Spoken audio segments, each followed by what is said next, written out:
What if the boy who lived came home to Snape? Have you ever noticed how the person who rescues you can also be the one who quietly ruins you? They pull you out of the fire, but then you live every day knowing you owe them your life.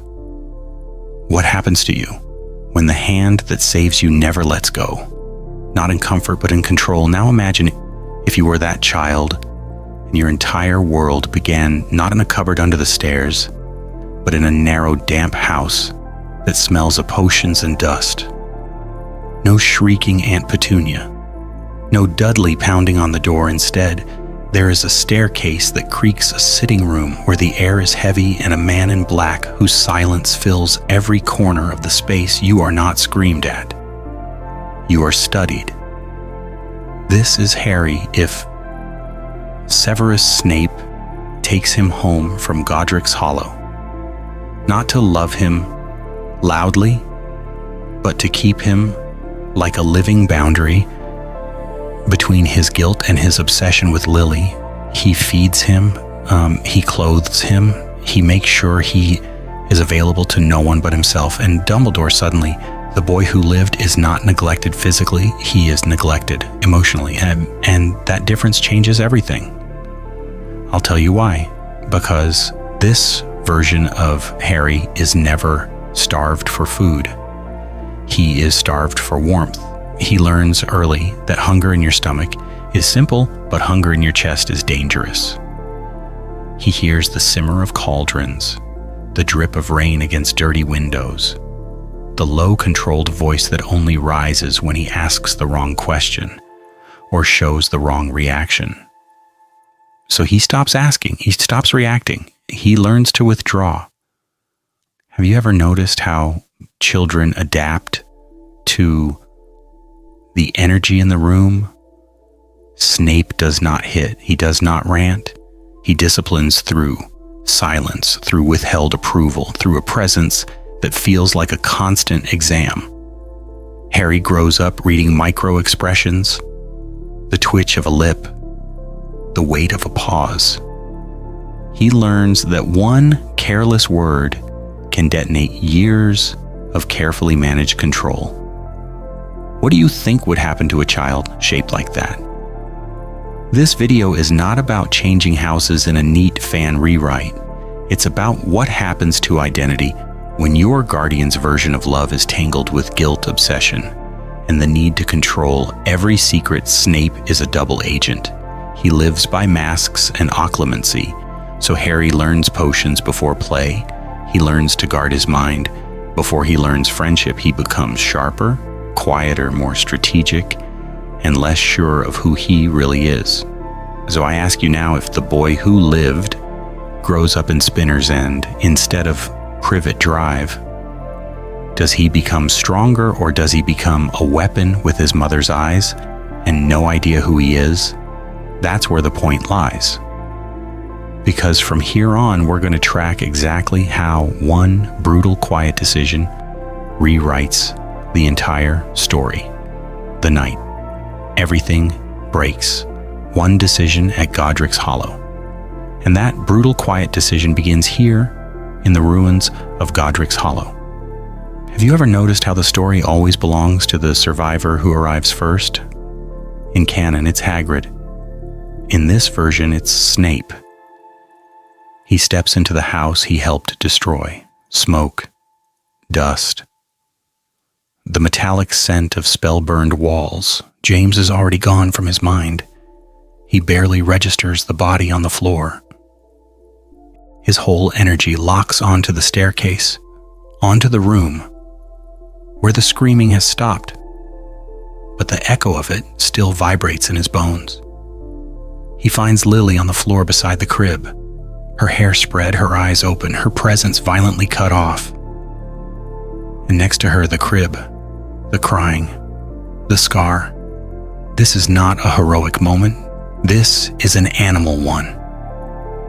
He falls to his knees, he clutches her, he breaks in a way he will never allow himself to break again. And then he looks at the child and makes the first real boundary of his life. Dumbledore will not decide this boy's fate. because you know the usual script. Dumbledore arrives, calculates, and quietly moves Harry like a chess piece to Privet Drive. Blood wards. Long game. A childhood of neglect as strategic shield. But now imagine if you freeze that moment and insert a different reaction. Snape, standing between the crib and the door, wand in hand, voice low but shaking. He's not going there. This is not about pure love, I'll tell you why. Snape is not suddenly healed, redeemed, emotionally available. He is obsessed, guilt-soaked. He wants to own the last piece of Lily the way a starving man clutches the last piece of bread. Protect, yes, but also control. To atone, not by trusting the world with Harry, but by controlling every inch of the boy's life so no one else can fail him the way he did. Dumbledore sees it instantly. Have you ever noticed how he always reads people as resources? He lays out the plan. Blood protection, the Dursleys, the mask of an ordinary childhood. He speaks of wards, prophecy, timing. But what do you think would happen if the man who has just lost everything hears that the child of the woman he loved will be dumped with people who hated her? Snape withdraws from reason. He threatens to walk away as double agent. He reminds Dumbledore that Voldemort is not gone, that his own presence near Harry is a shield. No ministry decree can match, and here the custody struggle hides in the shadows. Dumbledore calculates political risk. The ministry is blind, busy celebrating. There is no one sober enough to challenge the headmaster and the spy in the same room.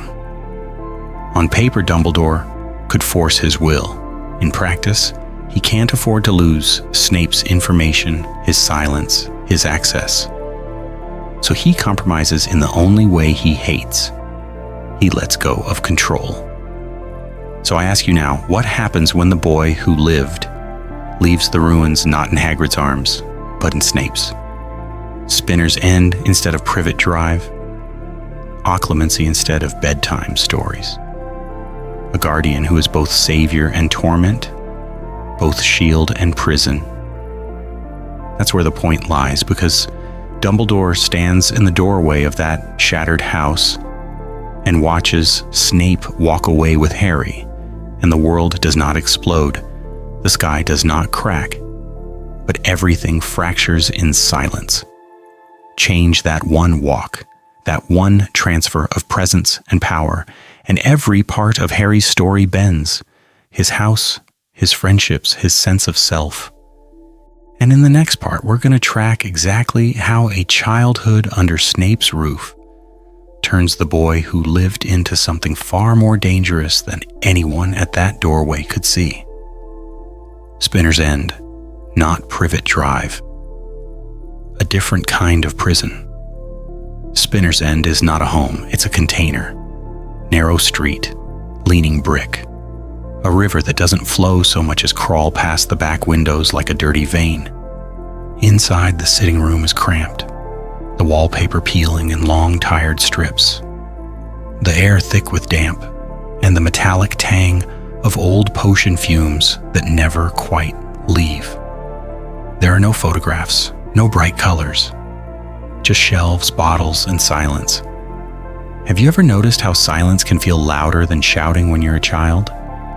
At Privet Drive, cruelty is noisy, doors slam, voices explode.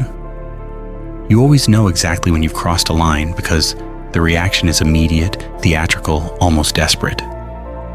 At Spinner's End, Snape doesn't need to raise his voice. He doesn't need to lift a hand.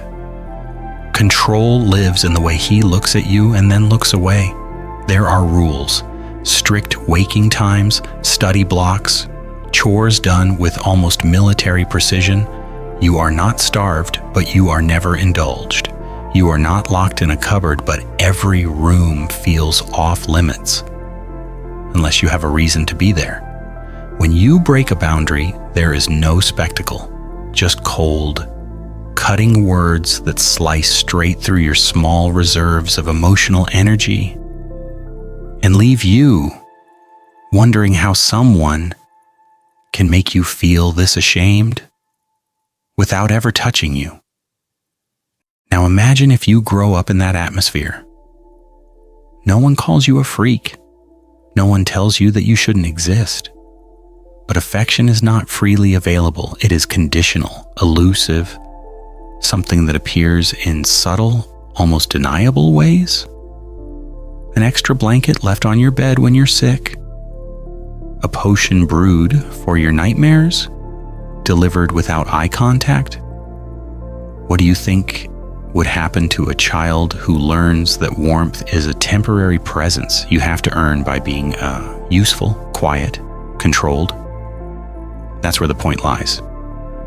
Under Snape, Harry doesn't learn I am worthless. He learns my emotions are dangerous. Questions are met with a sharp, that is none of your concern. Tears are met with a harder, control yourself. Joy is suspicious.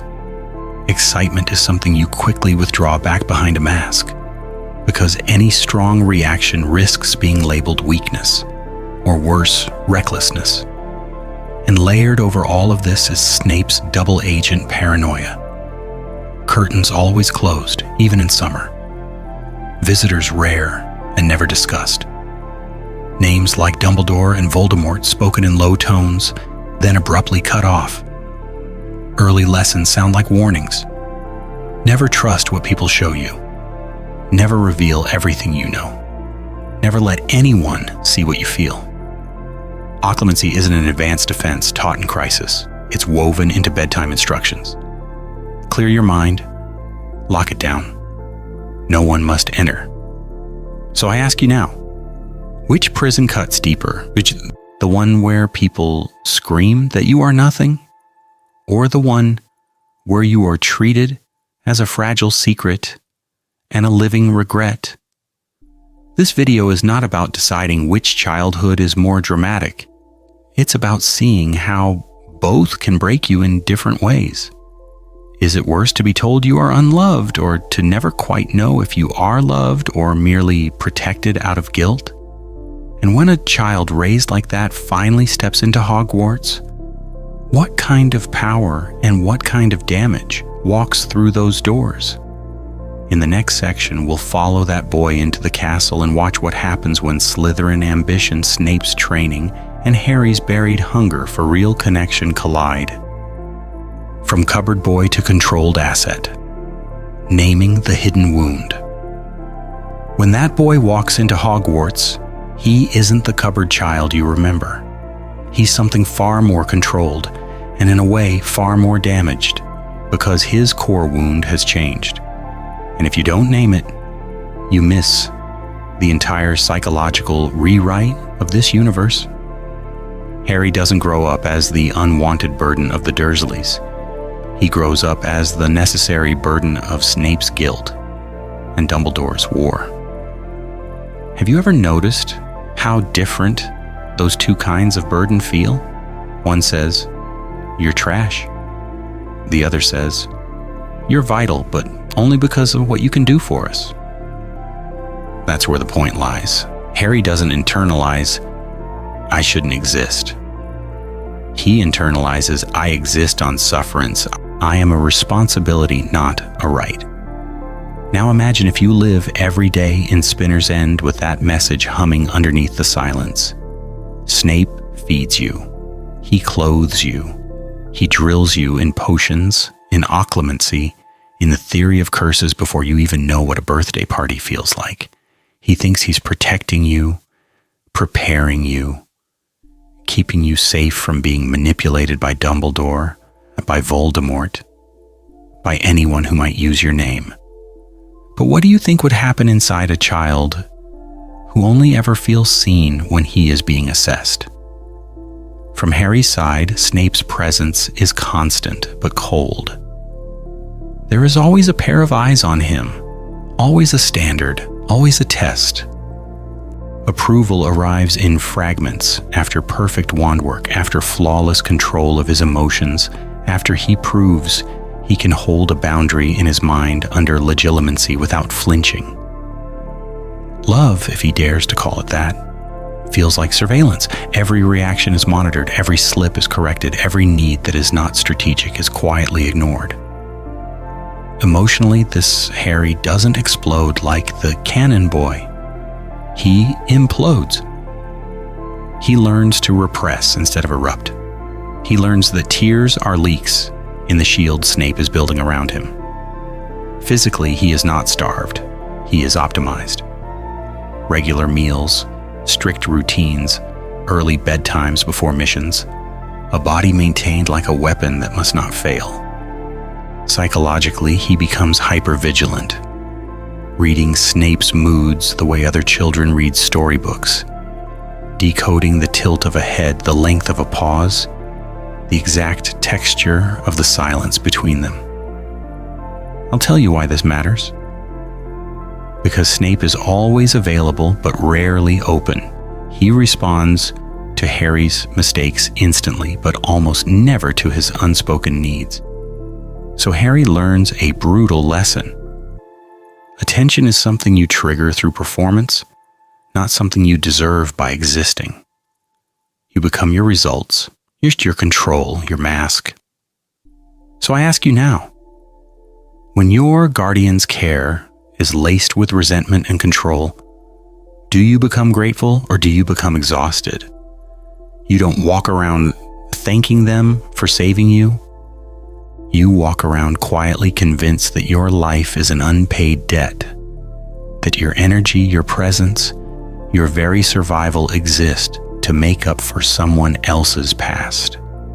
And when that boy, trained like a weapon and starved like a son, meets real friendship for the first time at Hogwarts, what kind of explosion or implosion do you think that will trigger? In the next section, we'll watch exactly how that pressure detonates when Slytherin ambition and genuine connection finally collide. A young shadows and a boy raised in someone else's guilt. And here's where the story stops being just an alternate plot and becomes a psychological experiment. Because what do you think would happen when a child grows up as the living screen for someone else's regret?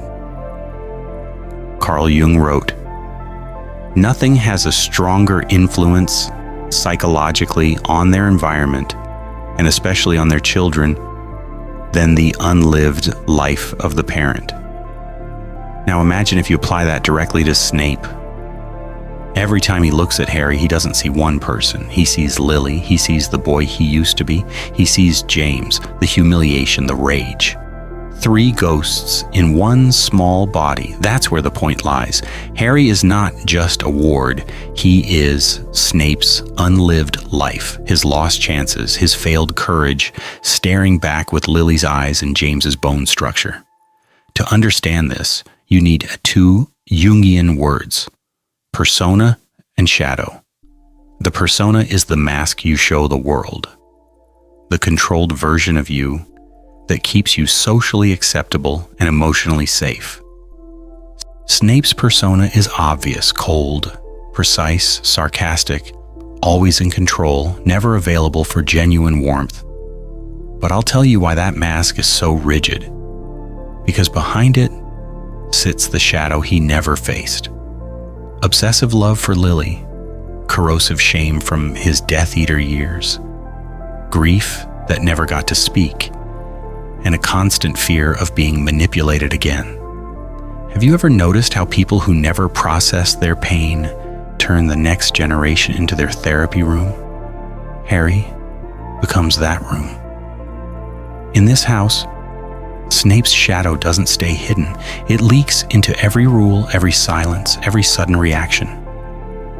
Harry learns quickly that tears shift the air, that laughter tightens Snape's jaw, that any resemblance to James is dangerous. So he adapts. Very early, Harry is pushed into his own persona, the quiet child, controlled child, the useful child. He keeps his presence small so Snape's control can feel big. He becomes emotionally careful, always scanning. Is this going to remind him of James? Is this going to reopen Lily? His task is clear. Don't embarrass Snape. Don't need too much. Don't force him to feel. This is not love that lets a boy exist. This is love that uses a boy as a boundary line between past and present. And inside that, Harry's confusion is not just teenage angst. It is an individuation crisis. Where do my feelings end and his begin? Are these my beliefs or his damage? When you grow up inside someone else's psychological war, your own identity becomes collateral. So I ask you now, in this universe, is Harry really becoming himself? Or is he just perfecting the mask that keeps Snape stable? This video is not about creating a darker Harry for aesthetic drama. It's about showing what happens when a child is raised to carry a parent figure's shadow, instead of being allowed to become whole. In the next section, we'll see what breaks first when that carefully trained mask meets Hogwarts, real peers, and a world that demands Harry choose who he actually is. Early training, occlumency before friendship. So now we have this child wearing a mask that isn't his, living in a house built on someone else's grief. The question is simple and brutal. What do you think would happen if his first real lessons are not about friendship, but about how to make his mind unavailable? Snape doesn't wait for Hogwarts. He can't. In a world where people read thoughts with a glance, where Dumbledore smiles too kindly and Voldemort might not be gone, occlumency stops being an advanced discipline and becomes basic survival. Have you ever noticed how some people call it paranoia when you finally learn control? Snape calls it preparation. He looks at Harry and doesn't see a boy, he sees a target. So at 8, while other children are learning games, Harry is learning silence. Not the peaceful kind, the weaponized kind. Again, Snape says, wand raised, legitimacy pressing here. A flash of Lily's hair, a half-remembered cradle song, the sting of a too harsh word. Harry feels the reaction rising, the hurt, the confusion. And then he does what he has been trained to do. He shoves it behind a wall he can't yet name. He is praised not for crying, not for honesty, but for stillness, for a blank face, for a mind that does not leak. That's where the point lies. In this house, composure is currency, and emotion is a liability. Now imagine if you grow up being told that the only safe feeling is the one no one can see. The training bleeds into everything, potions first. A 9-year-old standing on a stool, stirring clockwise, then counterclockwise, counting breaths instead of seconds, learning that precision is power and distraction is danger. Snape's presence is a constant boundary at his back. Cold, exacting, unyielding. You don't daydream over a simmering cauldron. You don't let your mind wander when one wrong movement can scar you for life. By 10, Harry is reading about curses the way other children read stories. Not to use them, Snape insists, but to understand them. Mechanisms, intent, the flow of magical energy when you mean to harm versus when you mean to shield. He understands how to dismantle a hex long before he understands how to start a conversation. He can explain why a curse binds to fear, but not why people laugh together. I'll tell you why this matters. Because competence becomes his armor. Discipline becomes his mask. Every hour spent mastering control is an hour not spent learning how to be emotionally present with another human being. His instinct, when cornered, is not to reach out, but to withdraw deeper into that trained inner fortress. So his power grows, his self-discipline hardens, but his capacity to be vulnerable, spontaneous, trusting, it doesn't just fail to develop, it is actively strangled by the very skills that keep him safe. So I ask you now, if your first language is defense and secrecy, if your default presence is a wall and your first reaction is retreat, what happens the first time someone at Hogwarts doesn't try to manipulate you, but simply tries to be your friend? Who are you when you are always being watched? He doesn't know how to be a child. He knows how to be observed. Now turn that around. Who are you when someone is always watching you? Not just in the room, but in your head.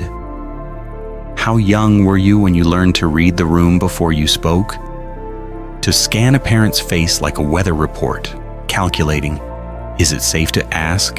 Is it safe to feel? Is it safer to disappear? Harry with Snape learns this early. Footsteps in the corridor. The weight of silence in Spinner's End. The way a door closes just a bit too sharply. He knows the difference between tired and about to explode, from the way a cloak is hung, from the exact speed of a page turning. Have you ever noticed how you did the same thing? Listening for the tone in your mother's voice, the heaviness in your father's sigh, the kind of silence that meant you should withdraw before the storm hit. How early did you learn that your feelings were too much, unless they were useful to someone, unless they made them proud, reassured them, helped them feel like a good parent? That's where the point lies. Snape doesn't want an emotionally messy child. He wants proof that he did not fail Lily.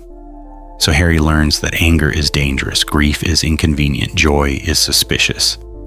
He becomes available only in approved ways. Obedient, composed, strategically grateful. Now imagine if you grow up like that.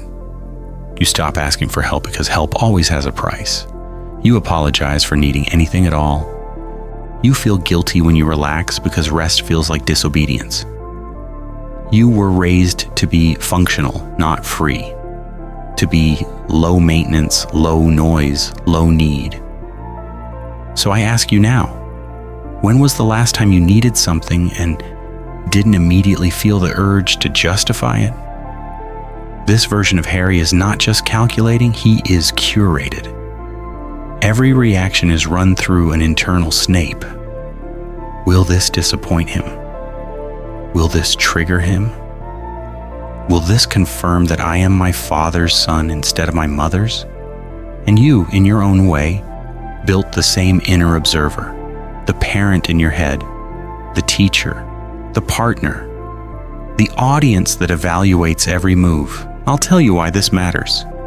Because when your worth is measured in usefulness, obedience, how well you help someone else manage their guilt, you don't just lose spontaneity. You lose a self. Your presence becomes a mask designed to keep other people stable.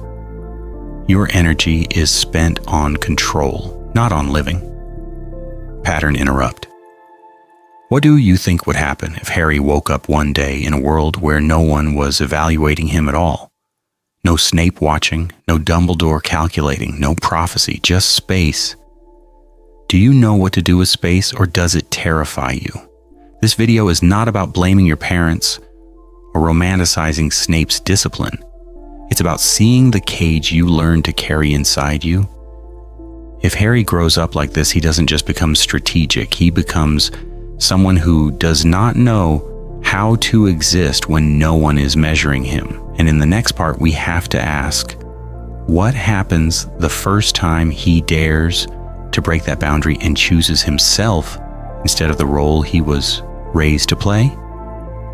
The Hogwarts letter. Not a rescue, a scheduled transition. So I ask you now, if Harry finally dares to choose himself, what happens on the day the world comes knocking for him? In canon, it's chaos. A giant on a flying motorbike, a storm, a door ripped from its hinges, salvation wrapped in a birthday cake. Here, there is no storm. There is a kitchen table. There is the low hum of the fridge. There is Severus Snape sitting opposite you, the Hogwarts letter already open, his presence heavy, controlled, almost surgical. Have you ever noticed how a quiet room can feel louder than any shout when you know something irreversible is about to happen? In this house, magic was never a revelation. The glass that did not cut you when it shattered. The mug that slid back to your hand when you were too tired to move. The way your emotions warped the air when you lost control. Snape never called them accidents. He corrected your wand grip. He assigned essays. He made you repeat spells until your energy ran out before your fear did. So when the letter arrives, you are not learning that you are a wizard. You are being informed that your training is changing buildings. He does not say you're a wizard, Harry. He says you will attend Hogwarts. It is unavoidable. Then he starts the briefing. Houses are not homes. They are factions. Gryffindor is Dumbledore's theater. Slytherin is a nest of old allegiances and quiet knives. Ravenclaw watches. Hufflepuff listens. Everyone wants something. What do you think would happen to a boy with your name if he walked in believing it was all just wonder and chocolate frogs? He tells you teachers are not neutral. McGonagall is loyal to the castle before the child. Flitwick underestimates danger. Sprout underestimates you. And Dumbledore? Snape does not raise his voice, he lowers it. He is not a grandfather. He is a strategist. You are a piece. This is not about making you paranoid for sport. I'll tell you why. Because Snape has lived as a double agent, emotionally skinned alive by every misplaced trust. Because he has watched people bleed for a man who spoke in riddles and withheld truth. Because he refuses to let Lily's son walk unavailable to be manipulated by twinkling eyes and half answers. So your emotions twist. There is no wild joy, no I'm finally special. Instead, there is pressure, coiled and cold. If Hogwarts is an arena, then every step you take is a performance. Every reaction must be measured. You are not just Harry, you are Snape's ward, Lily's legacy, a boundary he will not let the world cross without a price. He gives you rules, what you must never reveal about your training, how you must mask your competence, when to withdraw into silence instead of rising to bait. That's where the point lies. Childhood is replaced by strategy. Innocence is replaced by protocol. Now imagine if you enter Hogwarts like that. Not rescued, but deployed. How does that change the sorting, the friendships you allow, the war you think you're walking into? That is where we have to go next. The Sorting Hat meets a Slytherin taught Harry. You sit on that stool, but this time you are not an open page. You are a file, a weapon. A boy briefed in silence. Yo, have you ever noticed how different the same ritual feels when you know the politics behind it? The hat drops over your eyes and meets resistance, not chaos, not naive emotion. Resistance. Years of occlumency drills, crude but real, have taught you to hold your mind still when someone tries to enter. You don't even know the word for it, but your body knows the command. Withdraw. Go quiet. Don't be available. Interesting. The hat murmurs, and you hear it inside, not outside.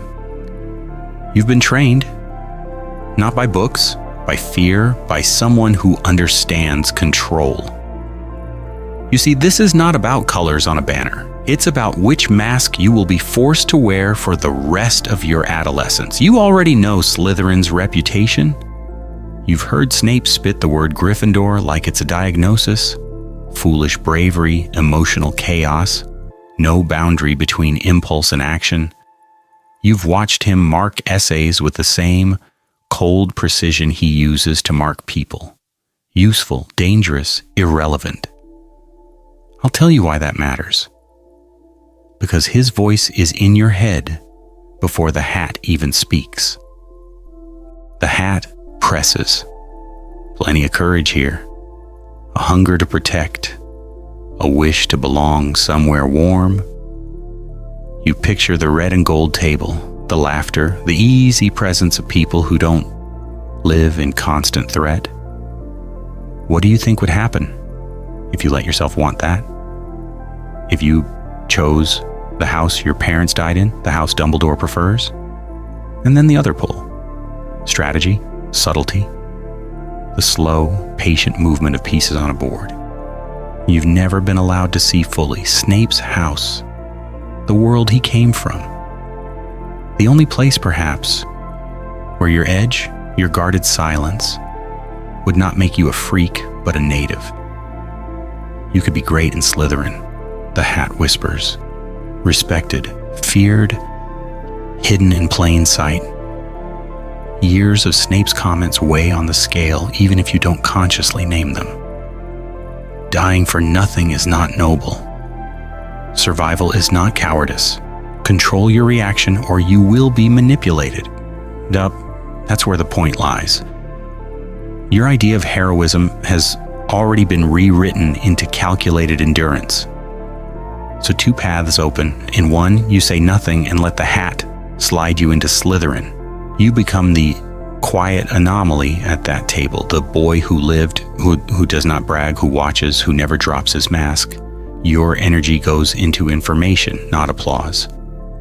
You learn who fears your name and who wants to use it. In another, you push, just slightly. Maybe toward Gryffindor, maybe toward Ravenclaw, craving distance from Snape's shadow. But you carry Slytherin inside you. You smile, but you measure. You sit among lions or eagles with a serpent's mindset, testing every boundary, cataloging every ally and threat. So I ask you now, does the table even matter if the war is already in your head? Because no matter where the hat sends this Harry, he stands up not as a child claimed by a family, but as an operative choosing a position. He walks to his table, counting faces, not friends. Safe, useful, dangerous. And in the next part, we have to ask, what happens when the rest of Hogwarts realizes the boy who lived is not emotionally available to be their symbol, but something far more controlled and far more unpredictable? Ron, Hermione, and the cost of a guarded heart. He walks to his table counting faces, not friends. Safe, useful, dangerous. But what happens when the first two people who reach for him aren't enemies at all? Just kids who expect him to be available for connection he has never been trained to give. On the train, Ron sits across from him, crumbs on his robes, emotions on his sleeve. Have you ever noticed how disarming that kind of openness can be when you were raised to see every question as an attempt at control? Ron's easy sharing about his family, his brothers, his fears. Canon Harry melts into that. This Harry measures it. He listens. He notes the gaps. He wonders, who sent you? What do you want from the boy who lived? Hermione slides the compartment door open like a prefect of the future, already policing rules. In canon, she's an annoyance. Here, she's a threat. A girl obsessed with schedules, regulations, proper spells. That is a walking exposure risk. Now imagine if you had been trained in occlumency before you ever boarded that train. Every time she presses, you should change into your robes, you know. He doesn't just hear bossiness, he hears, this one will report deviations. This one will notice patterns.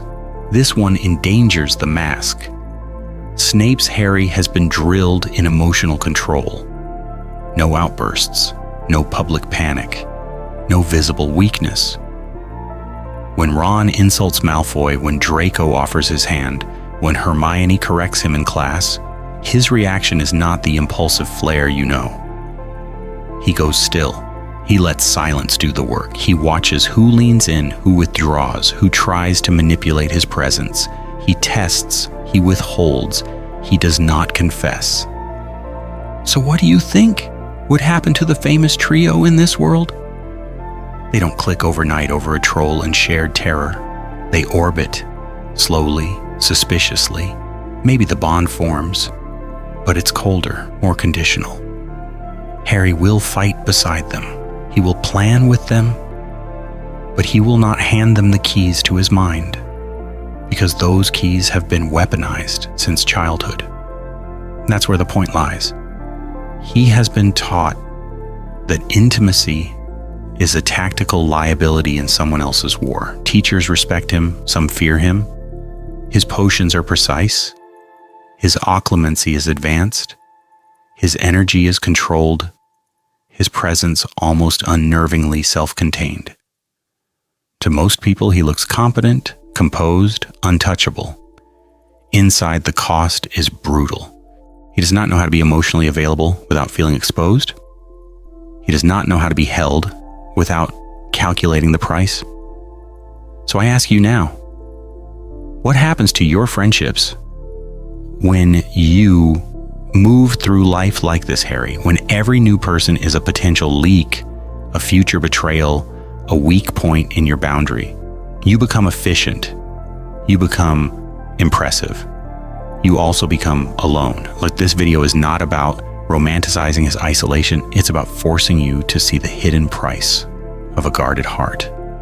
Because in the next part, we have to ask what it takes to unlearn that training before it destroys the very people you're trying so hard to protect. Dumbledore versus Snape. Two mentors, one weapon. And here is where the real collision begins, because you cannot train a child to see every person as a potential threat and then expect him to surrender easily to the warmest man in the room. Have you ever noticed how the most charming people are often the ones who never raise their voice, who stay emotionally available just enough to make you forget to ask what they're not saying? Dumbledore walks into this Hogwarts not as the untouchable grandfather, but as a presence Snape has already dissected for Harry. Before the feast, before the office visits, there were years of quiet warnings at Spinner's End. I'll tell you why that matters. Because when Dumbledore's eyes twinkle, Harry's first reaction is not awe. It's analysis.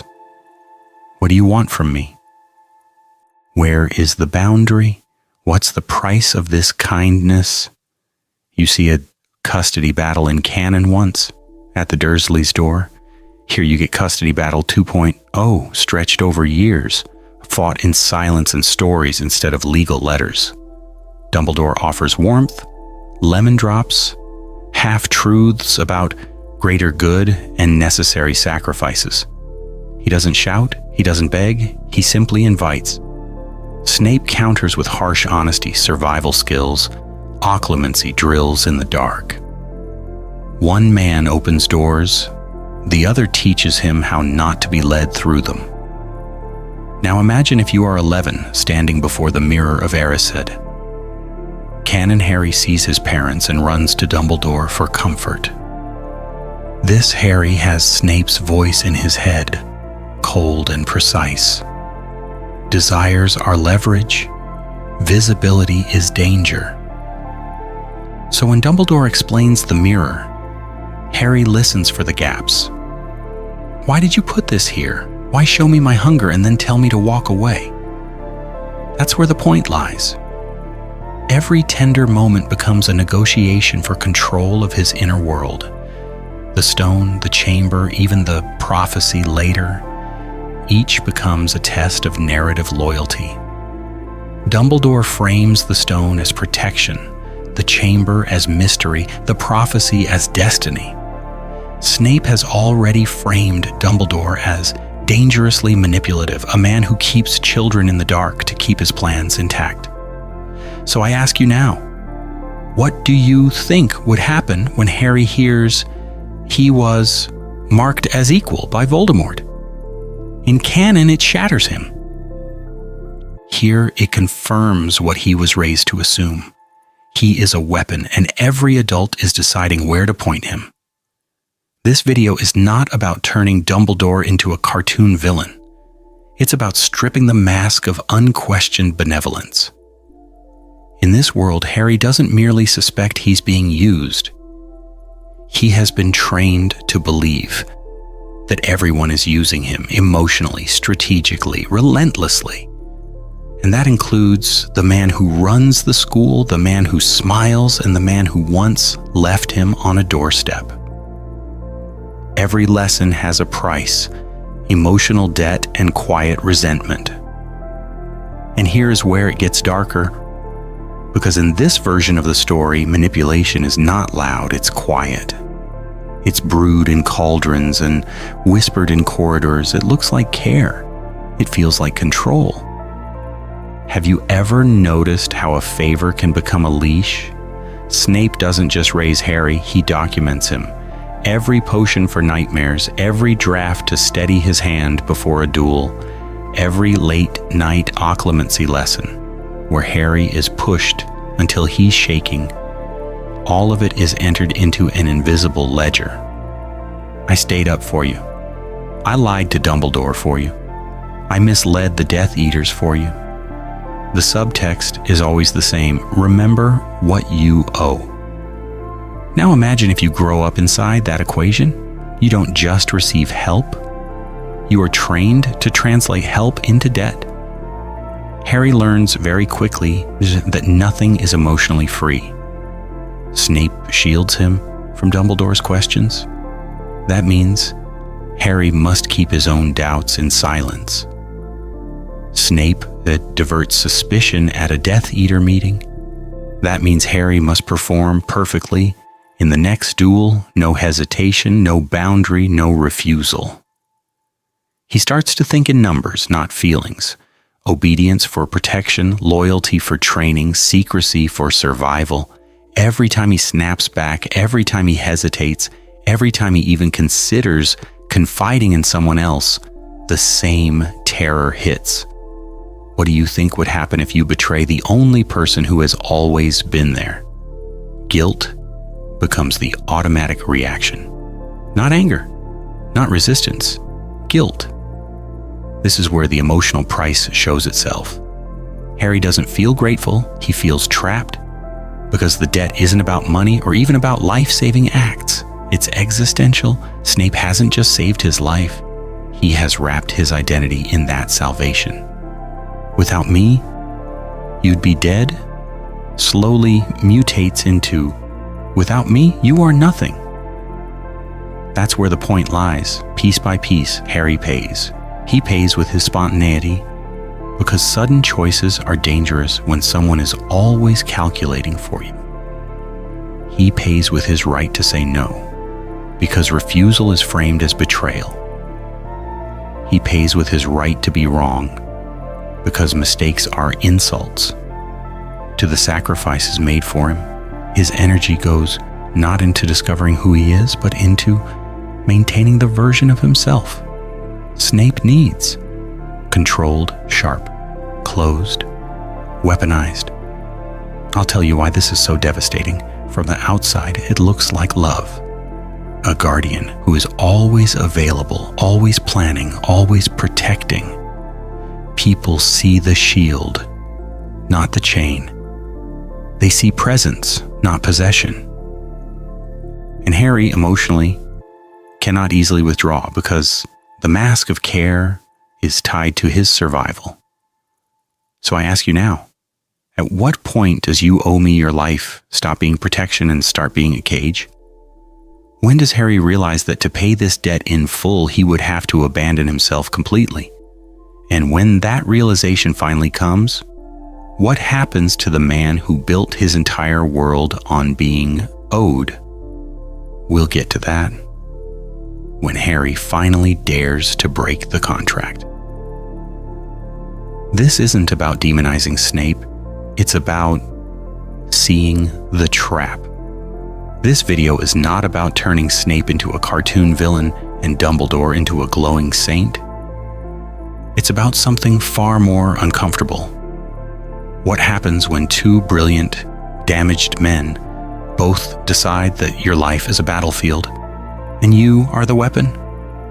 Have you ever noticed how easy it is to pick a side? Snape the abuser, Dumbledore the savior, or Dumbledore the manipulator? Snape the tragic guardian. But that's the mask. Underneath, you have two adults who are both willing to shape Harry's mind, his energy, his entire presence, in service of a war he never chose. Snape does bleed for this child. You can't deny that. He walks into Voldemort's circle with Harry's name in his throat, and death over his shoulder every single time. He lets his body, his reputation, his safety be the boundary between Harry and the Dark Lord. He is not emotionally available in a warm way, but he is constantly available in a sacrificial way. And over years, that cold, rigid, guilty love turns into something real. Twisted, but real. But I'll tell you why that's not enough. Because love mixed with guilt and control still feels like love to the giver, yet to the receiver it becomes a contract. A contract you never signed. A contract you're punished for trying to leave. What do you think would happen when Harry finally feels that? When he realizes every act of protection comes with an invisible price tag? Stay small, stay grateful, stay mine. Now imagine if you grew up in Spinner's End, in that narrow house of silence and secrets. You learn occlumency before you learn how to cry in front of someone. You learn control before you learn trust. You are trained to withdraw instead of reach out. Because openness is dangerous, emotion is a liability, and every reaction can be used against you. On the surface, you are powerful. Inside, you are imprisoned by someone else's unresolved past. That's where the point lies. When Harry pulls away from Snape later, it is not cruelty, it is not betrayal.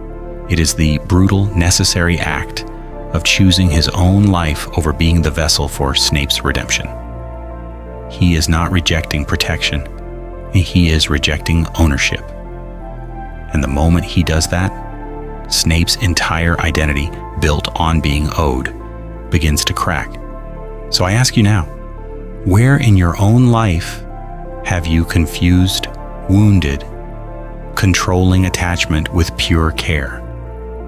Who has wrapped their guilt around you and called it love? And more importantly, how has that shaped the way you stay available, the way you let yourself be emotionally manipulated, the way you are afraid to withdraw even when every part of you is begging to walk away? Because until you see that trap, you can't step out of it, and neither can Harry. Why predictable Harry becomes a tool in every war room. And this is where it gets brutal. Because once Snape has shaped Harry into this hyper-controlled, always-on-guard child, the story takes a darker turn. That same discipline that was supposed to protect him becomes the reason every war room wants his name on the board. Have you ever noticed how the most reliable person in a group quietly becomes the default sacrifice? Snape trains Harry to be constantly available to the cause, emotionally braced, mentally rehearsed, physically conditioned. Early occlumency, relentless dueling drills, potions at dawn, silence at dinner. Harry learns that the safest way to survive Snape's house is to be prepared for the next demand before it's spoken. Snape calls it protection, preparation, control. I'll tell you why it's something else. Because when a child grows up expecting the next mission, the next test, the next accusation, they stop asking whether they want to be involved at all. They only ask how to endure. Now imagine if you take that Harry and drop him into Dumbledore's world. What do you think would happen when the headmaster realizes this boy never says no as long as the request is framed as necessary? As owed, your mother died for this. The order is counting on you. The prophecy leaves us no choice. Slowly, Harry's availability hardens into predictability. People know exactly which levers to pull. Mention Lily's sacrifice, and his presence is guaranteed. Invoke the greater good, and he will not withdraw. Hint that Snape's cover, or Draco's soul, or the entire school depends on him, and his reaction is automatic. Step forward, take the hit. Don't complain. He becomes an emergency button. Press Lily, and he obeys. Press guilt, and he endures. Press prophecy, and he walks back into the fire. Snape does it when he says, "You are not your father, prove it." Dumbledore does it when he murmurs, "Sometimes we must all make hard choices." Even the Order learns the pattern. When things get impossible, send Harry. And that's where the point lies. When someone is always ready to give, their sacrifice stops feeling like a miracle and starts feeling like a resource, a tool, something you are entitled to tap. His energy, his pain, his silence in the face of orders. These become part of the strategic calculation, not moral questions. This video is not about blaming one side or the other. It's about seeing how a persona is born. Harry's brave, controlled, reliable weapon mask becomes his ticket to belonging. As long as he is composed, useful, and emotionally contained, and that the adults keep him close. They trust the weapon, not the boy. So I ask you now, how do you ever learn you're a person first? When every room you walk into only sees the button they know how to press, because until that mask cracks, until he risks becoming unavailable, Harry will be praised as a hero and treated as a tool. And the moment he finally refuses to be predictable, that is where everything around him starts to break. Backlash at Hogwarts. The boy who won't play the hero game. And when everything starts to break, Hogwarts feels it first. Have you ever noticed how a system panics not when you scream, but when you go quiet? Harry walks into the castle with that Snape-trained silence wrapped around him like a cloak. He doesn't rush to sit with the loudest voices. He doesn't perform awe at every moving staircase. His presence is there, but it isn't available on demand. And that, more than any spell, unnerves people. Gryffindors whisper that he's cold. Hufflepuffs say he's distant. Even some Slytherins think he's calculating. He doesn't rise to Malfoy's first taunt on the train.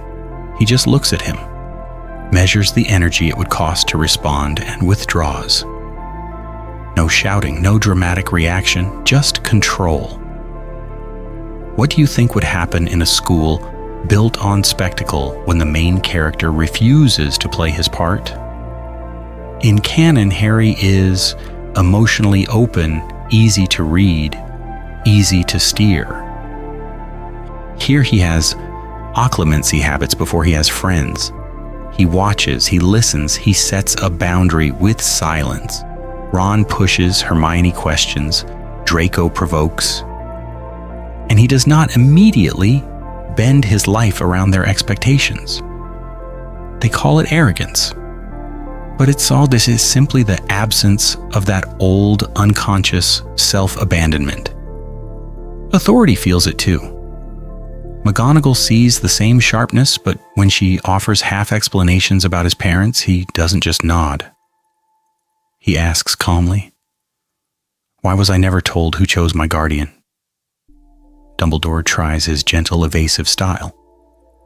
But this Harry has been raised by a man who lives and dies by secrets. He hears the gaps. He feels the manipulation in the omissions. He doesn't shout at the headmaster. He says, "I'll wait until you decide to tell me the whole truth," and walks away. I'll tell you why that terrifies them. Because the moment he withdraws his blind trust, their control weakens. Hagrid, who loves him in his own rough way, still flinches when Harry questions the Dursley story, the prophecy, the night at Godric's Hollow. "You've changed," they say. "Oh, you're ungrateful. You're just like Snape." As if asking for full truth were betrayal, as if a boundary were an insult, not basic self-respect. That's where the point lies. Harry did not become cruel. He became unavailable as a tool. He stopped being endlessly emotionally functional for everyone else's narrative. He stops letting his energy be an open tap for the order, for the house, for the legend of the boy who lived. And the people who depended on his predictability begin to panic because their favorite button no longer works. Now imagine if you do the same. You stop being the good child who never questions, the friend who always fixes, the hero who absorbs everyone's crisis. This video is not about turning you into some detached statue. It's about recognizing where you have been emotionally manipulated by roles you never consciously chose. So I ask you now, when they accuse you of changing, are they mourning you or the control they lost? Because Hogwarts will not just complain, it will push back.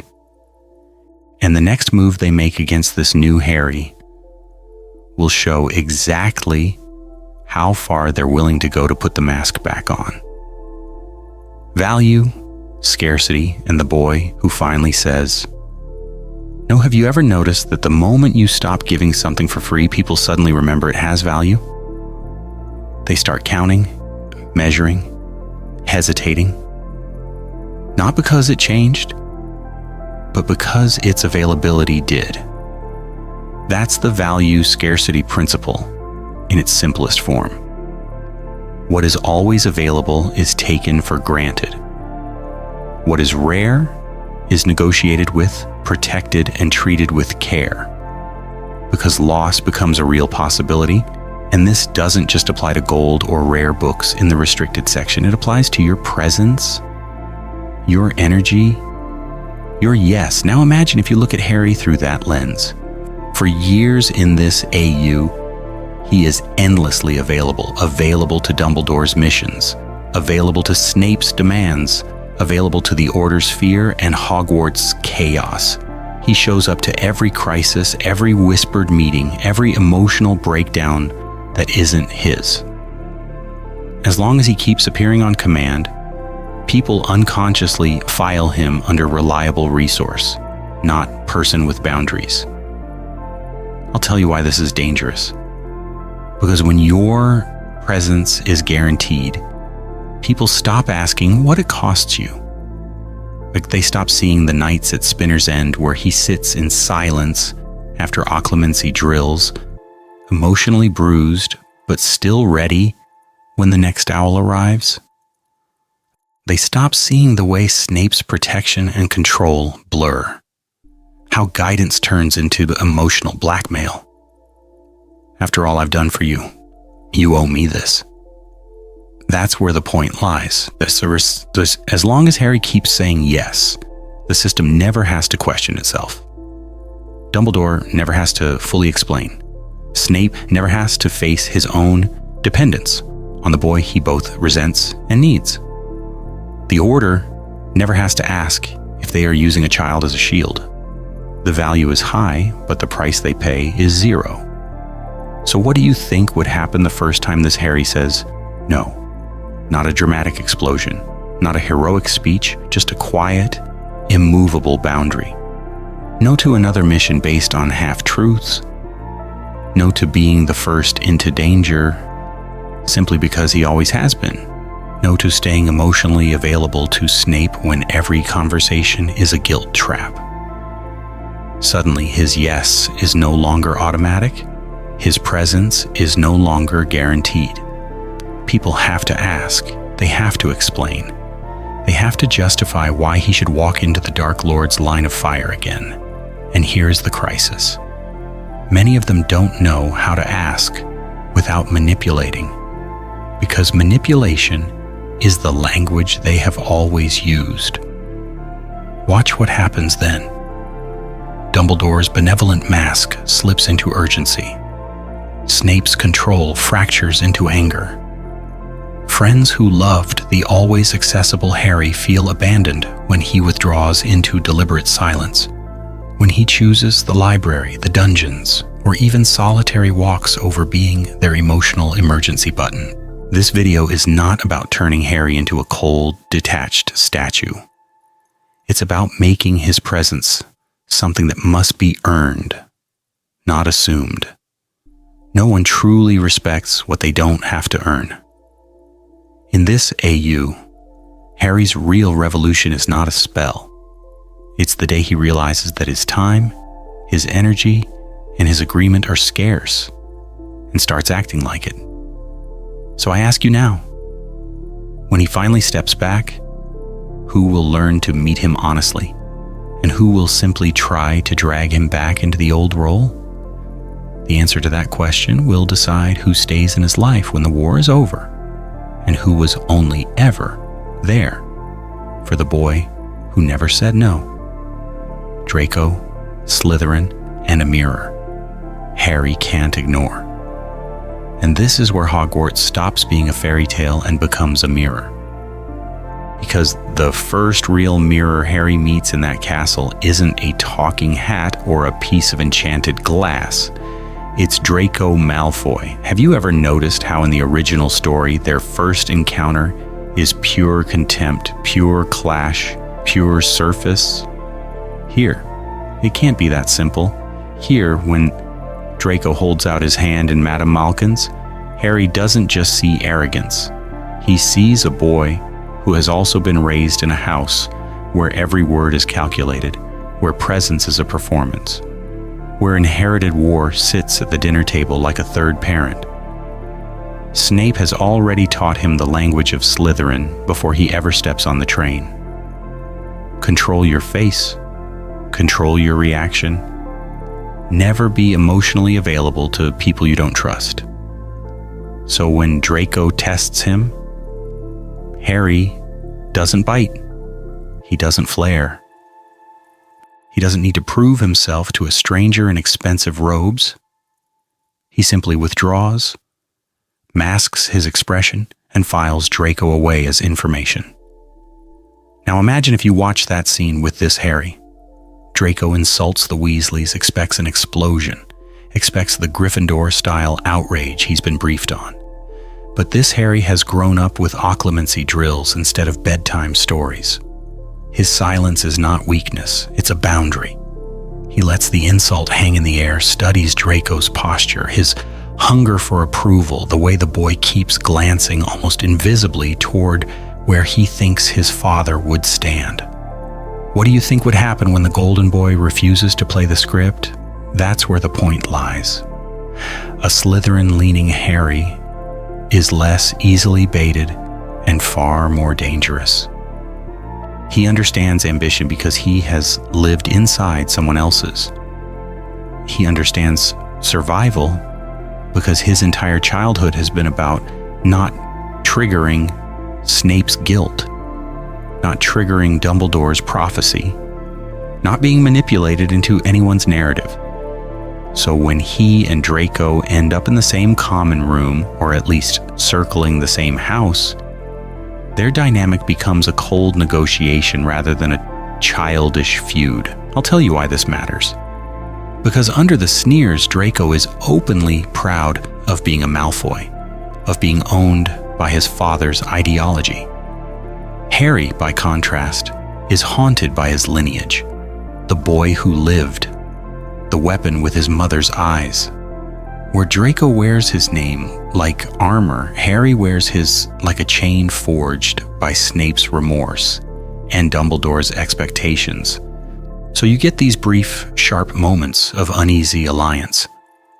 A shared glance when Dumbledore withholds information yet again.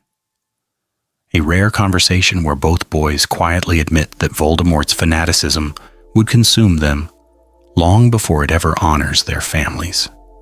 They stand together for a second, then step apart, each retreating behind his mask, each terrified of being emotionally exposed.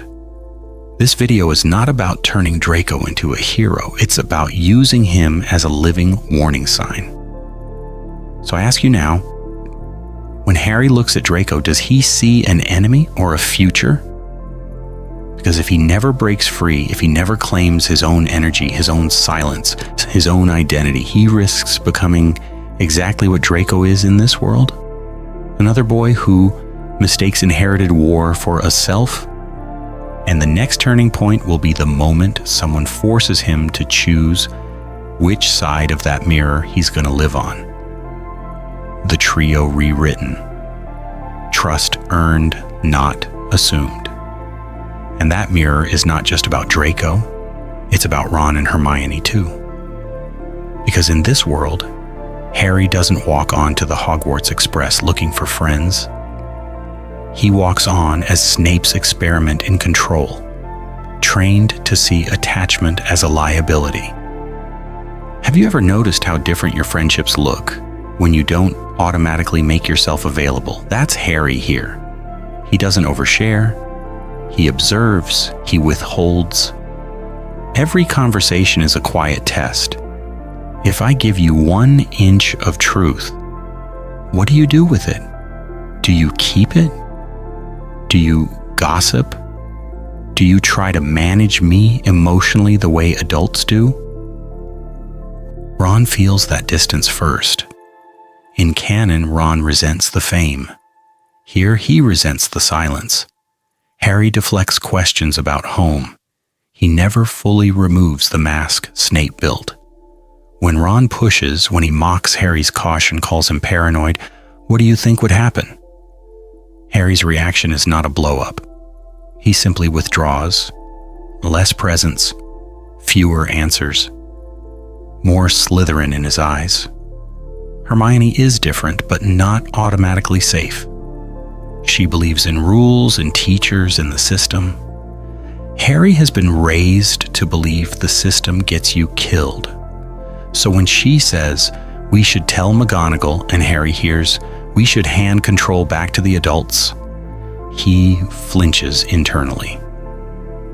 He remembers Snape's warnings. Adults use what you say. Adults can be manipulated. Adults will manipulate you. Now imagine if you replay the troll scene through this lens. In the bathroom, it's not just 3 kids panicking, it's Harry watching. Ron's spell works. Hermione lies to protect them. That lie is everything. In that moment, she chooses loyalty over rules, presence over authority. Harry files it away. Under pressure, she will bend the system for us. Energy shifts, a tiny boundary inside him loosens. The Philosopher's Stone becomes another experiment. Harry doesn't just drag them along. He gives them partial truths, hints about the stone, not the full picture. He wants to see, will they question Dumbledore with him or run back to him? When they choose to go down the trapdoor, to stand in the fire instead of in the headmaster's office, that's where the point lies. They are not just brave. They are brave against the script adults wrote for them. But it's the chamber that cuts deepest. A girl is dying. The school is in chaos. Authority is failing. Hermione is attacked, and Harry is left with Ron, with a crumbling ceiling, with a secret only he can hear. If Ron had mocked the Parseltongue, If he had said, "We need a teacher," Harry would have snapped back into Snape's worldview. People are unreliable, isolation is safer, silence is control. Instead, Ron goes with him, terrified, furious, but there. No teacher, no Dumbledore, just two boys walking into the dark because Harry says, "Trust me." That is the moment Harry's loyalty begins to crystallize. Not blind, not childish, but conditional.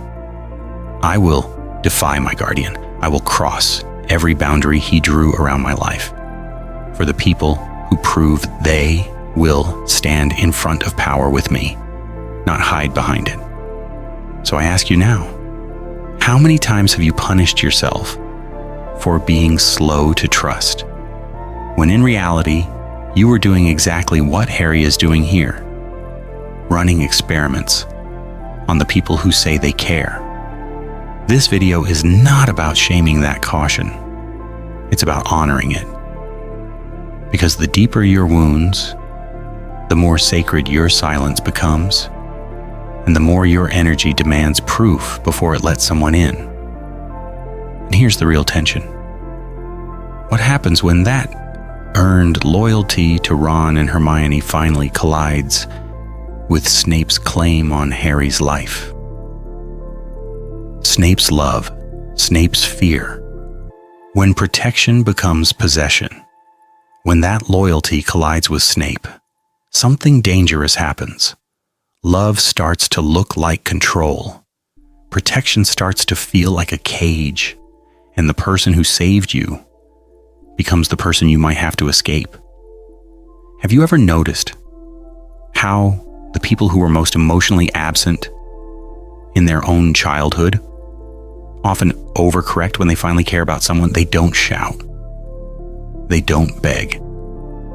They simply tighten the rules, tighten the schedule, tighten the boundary around your life until your freedom is the sacrifice that proves you are safe. That is Snape's arc as a guardian. He doesn't begin with warmth, he begins with debt.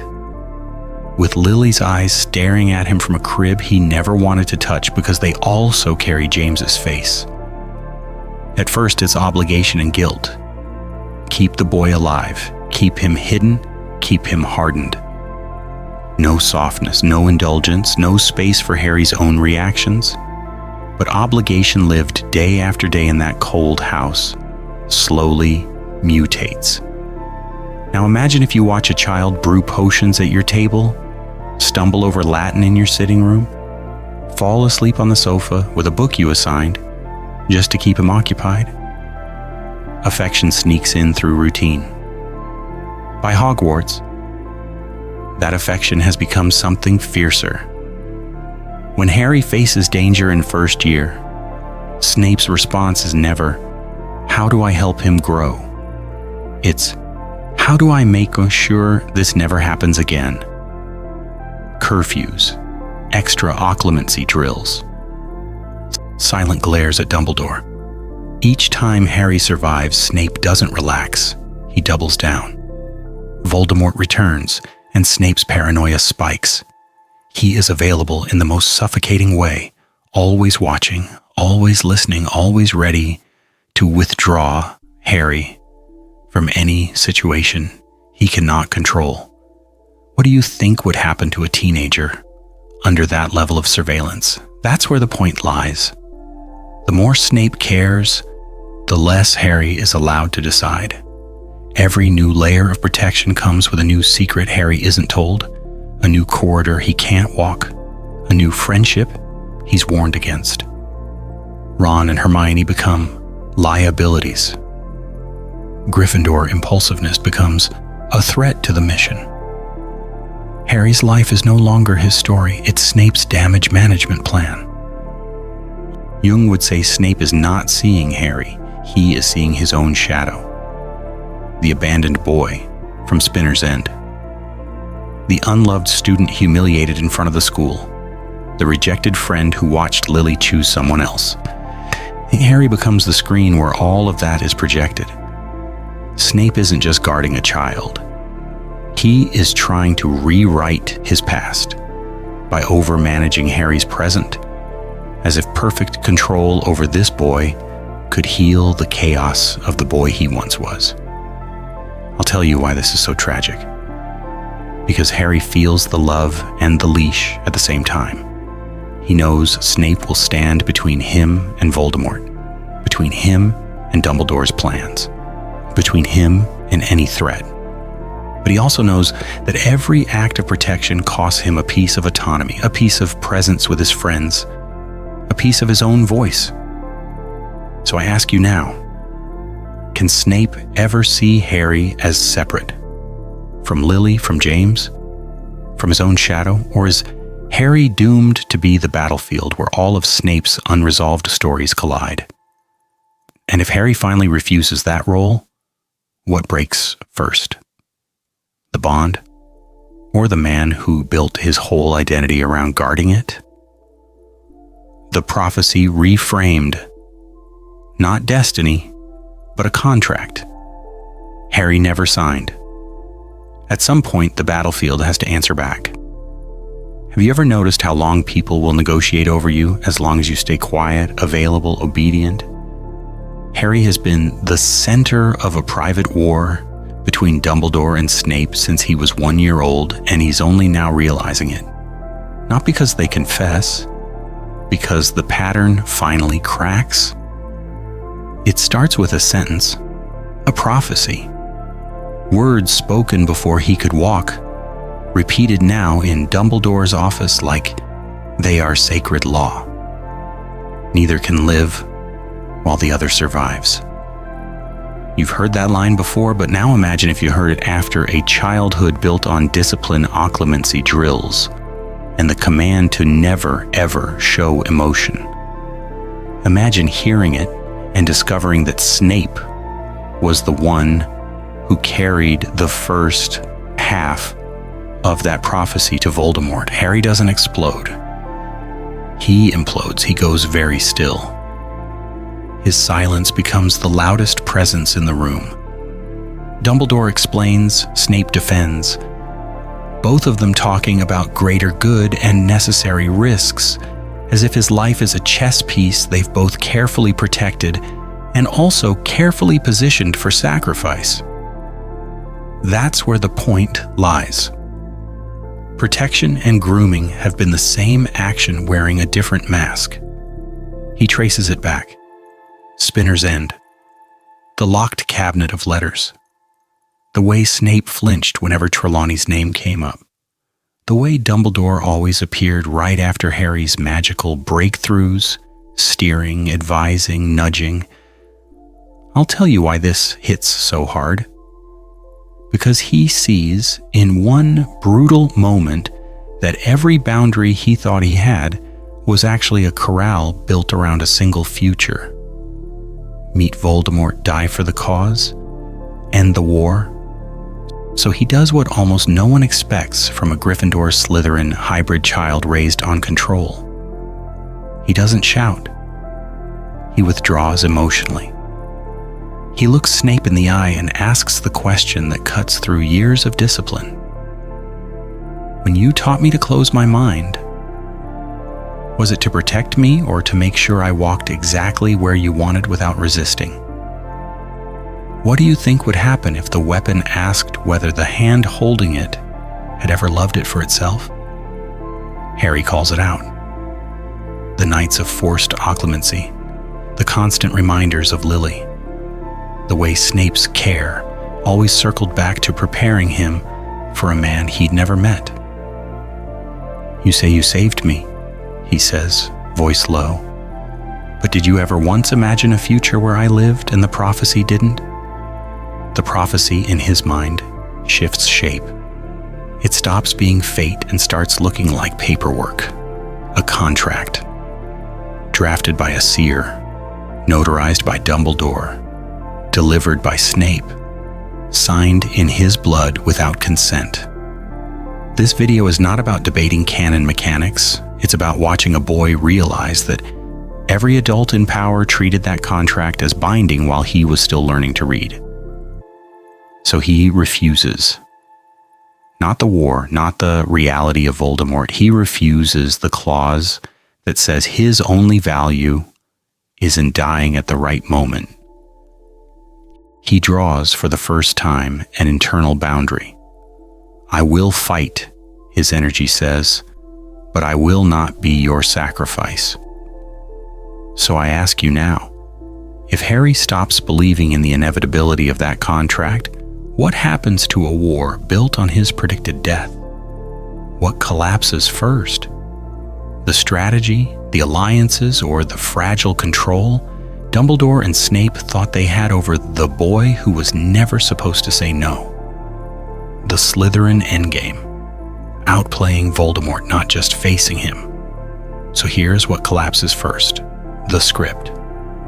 Have you ever noticed how every version of that final battle is sold to you as inevitable sacrifice? Harry walks into the forest. He dies. He returns. Neatly tragic. Comfortably mythic. Now imagine if you take that same boy, but raise him in a house where emotion is a liability, where silence is survival, where occlumency is taught before Quidditch. What do you think would happen when he finally stands in front of Voldemort? He does not come available as prey. He comes as a strategist. Voldemort raises his wand, reaches with his mind, expects the familiar crack in Harry's defenses, the easy access to fear and grief. This Harry gives him nothing. A flat surface. No spike of terror, no desperate love to be manipulated.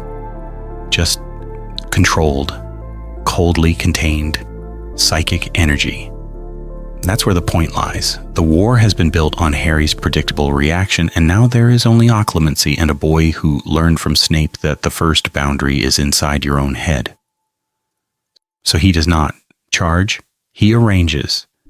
Decoys in the corridors, polyjuiced allies moving through the castle while his real presence is masked under disillusionment and wards Snape drilled into him until he could cast them without speaking.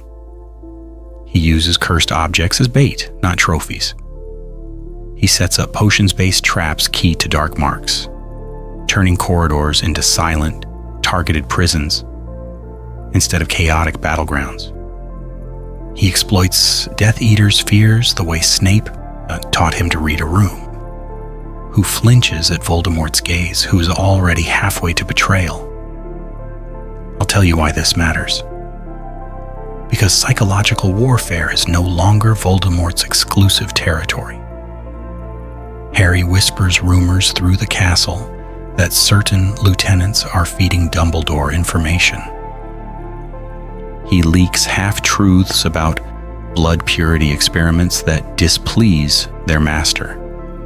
He turns Voldemort's obsession with the prophecy into a weapon by hinting, through captured minds, that there might be a second child, a second threat.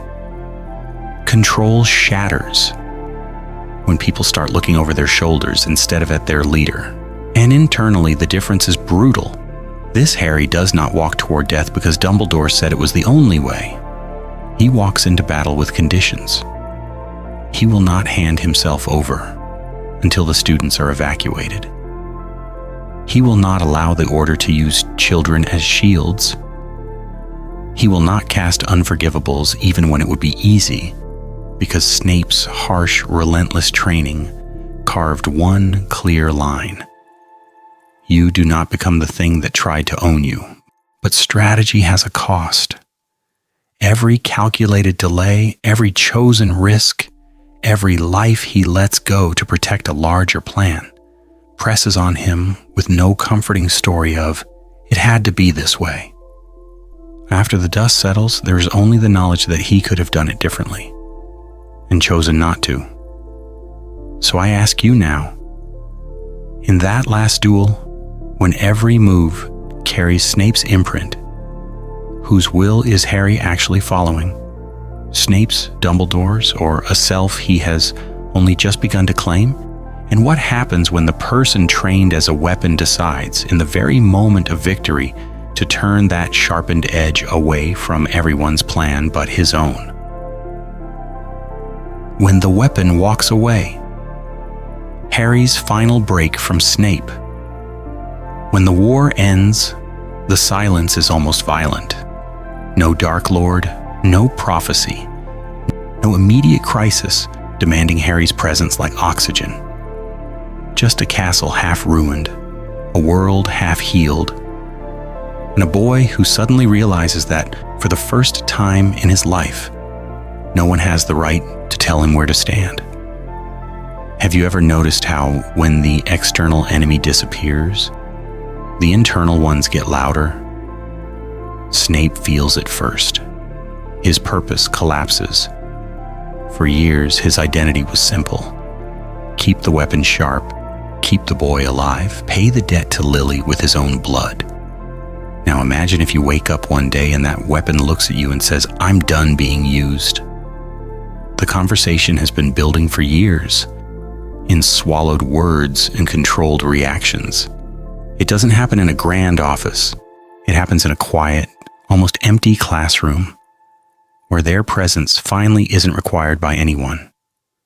No Dumbledore, no order, just the man who raised him and the boy he tried to control into salvation. Harry starts with what is real. He thanks Snape for the wards, for the occlumency drills that kept his mind from being manipulated, for the nights at Spinner's End when Snape brewed potions until dawn because Harry's scar wouldn't stop burning. He names the sacrifices without flinching because this video is not about pretending the care wasn't there. It's about seeing the full picture. Then he does the unforgivable thing. He names the cost. I was never allowed to be tired or scared, only prepared. You used guilt like a wand. You made my life your penance, and then made me responsible for your redemption. That wasn't love. That was control. What do you think would happen to a man like Snape when he hears that? First comes anger.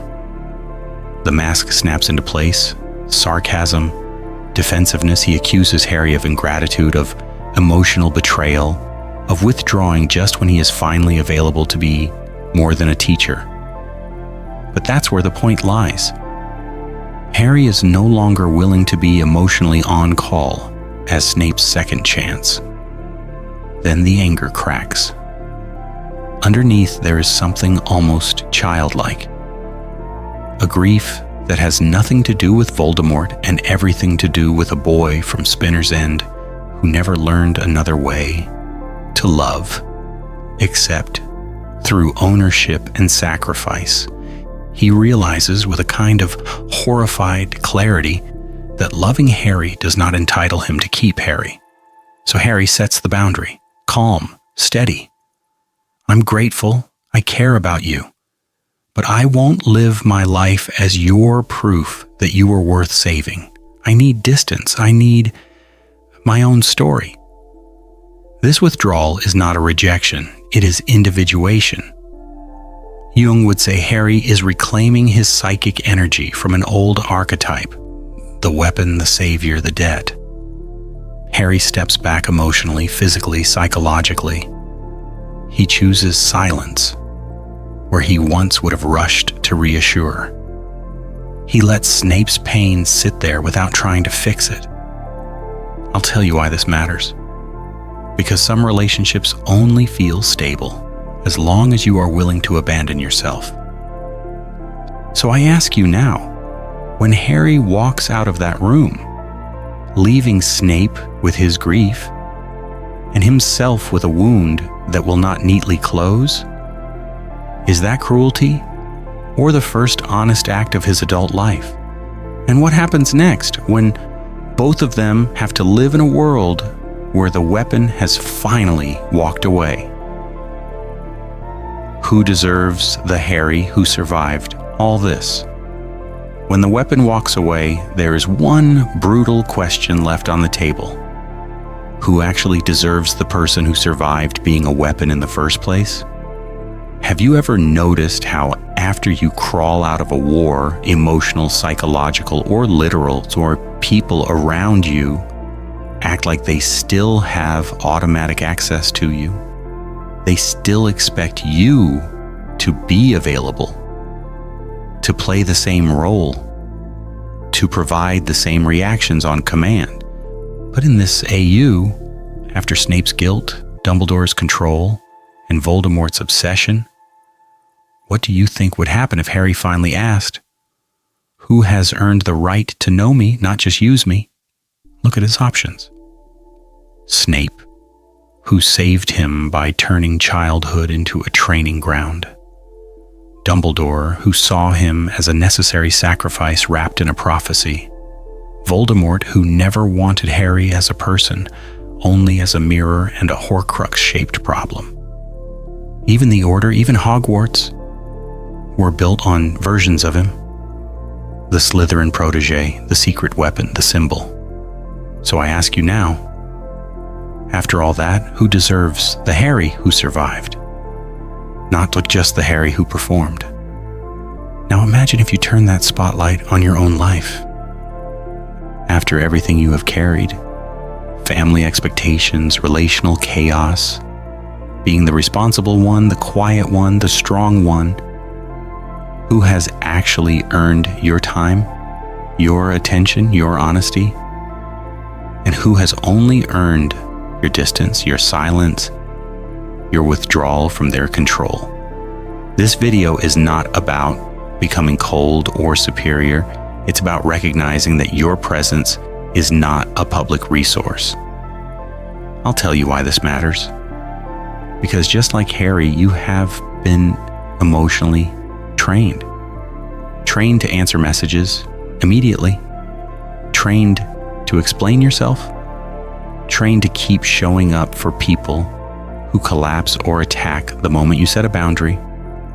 When you stop being endlessly available, their mask slips. They show you whether they loved you or they loved their access to you. So here is the pause. Literally, pause this video for a moment. Name 2 or 3 people in your life who have proven they can handle your no, as well as your yes.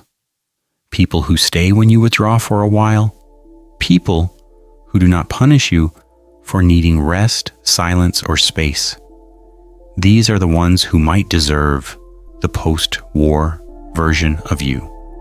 Because not everyone who stood beside Harry in the war deserves a seat in his peace.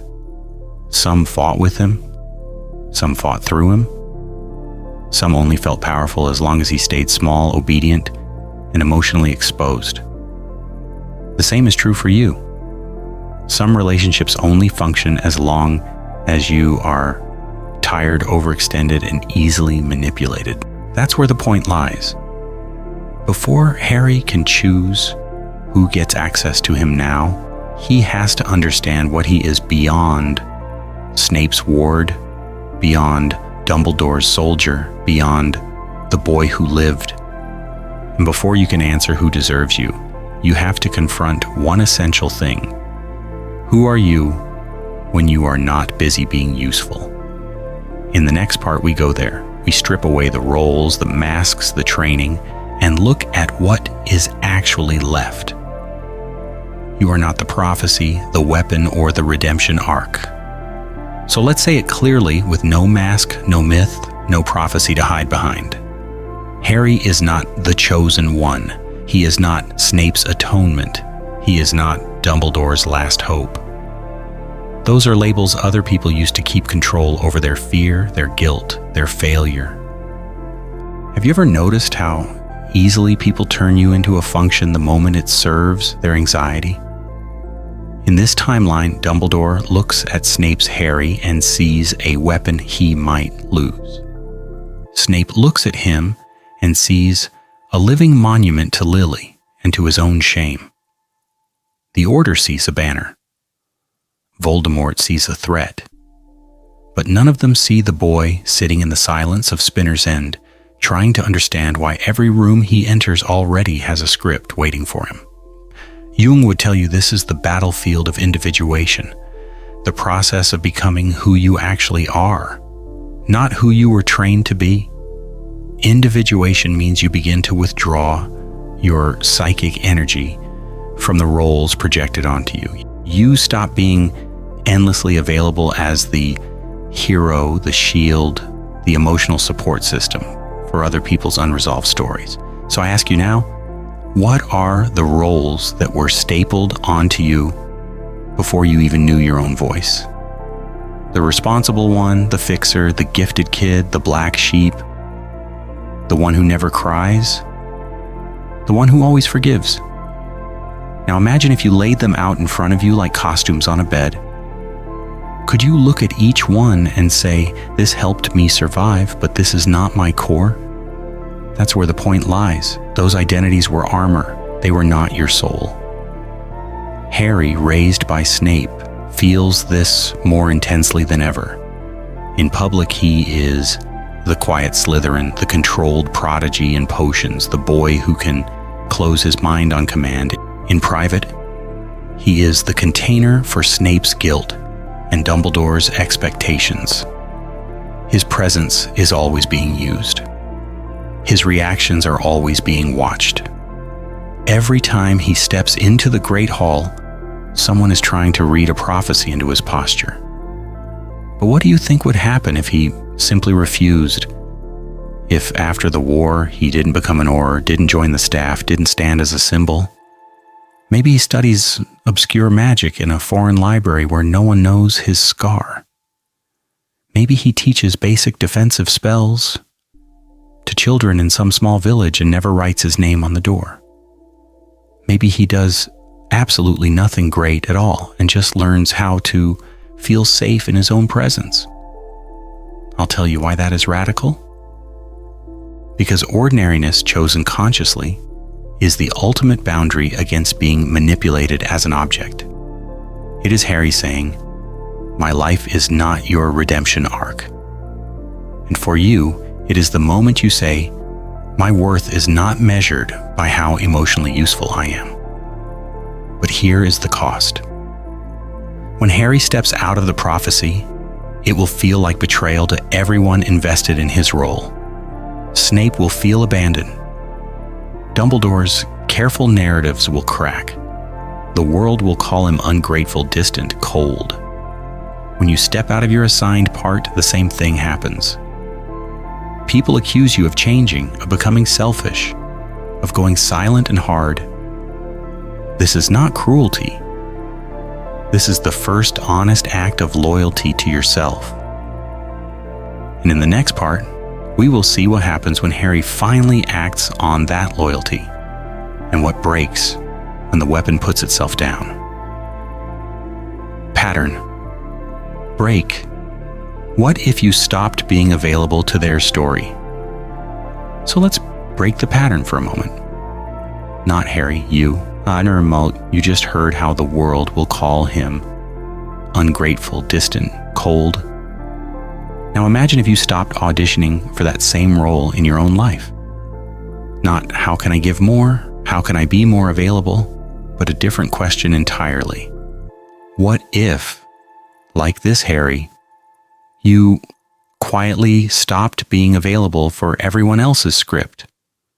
Have you ever noticed how your days disappear into other people's emergencies? A late night message that isn't life or death, but you answer anyway. A call from that friend who never listens back and you stay on for an hour because you're the good one.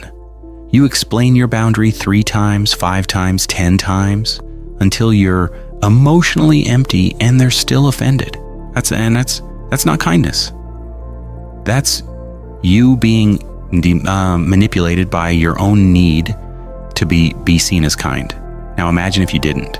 You see the message, you feel the pull, and you let it sit. You don't reply instantly. You don't say yes out of guilt. You don't write a 3-paragraph explanation for a simple no. You let the silence exist. You let your presence be scarce, deliberate, controlled. What do you think would happen if, just like Snape training Harry in occlumency, you trained yourself not to react to every intrusion into your energy? I'll tell you why this terrifies people around you. Because your over-availability is their control. As long as you rush to every emotional fire, they never have to learn how to sit in their own smoke. As long as you keep showing up to every crisis that isn't actually yours, they never have to face the emptiness under their mask. They will call you cold. They will say you've changed. They will say you're like Snape now, distant, harsh, closed off. But that's where the point lies. They don't miss you. They miss the version of you that cost you your peace, the one who answered at 2 a.m., the one who canceled plans for their drama, the one who believed that love meant constant emotional exposure, with no boundary and no protection. This video is not about turning you into a cruel, isolated statue. It's about calibration. It's about deciding where your energy goes, what your presence is allowed to build, and what you will no longer subsidize with your exhaustion.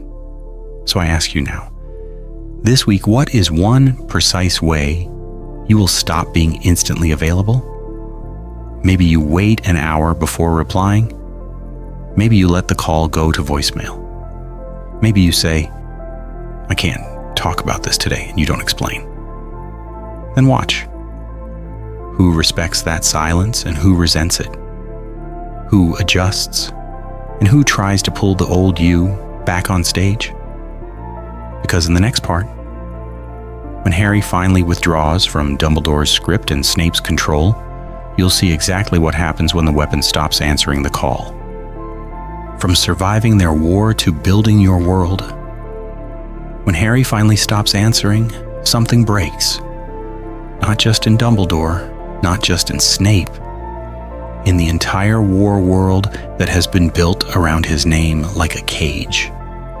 Now imagine if you follow him past that moment. 2 futures, same boy, same scar, completely different lives. In the first, he stays. He remains available to the same people, the same corridors, the same stories.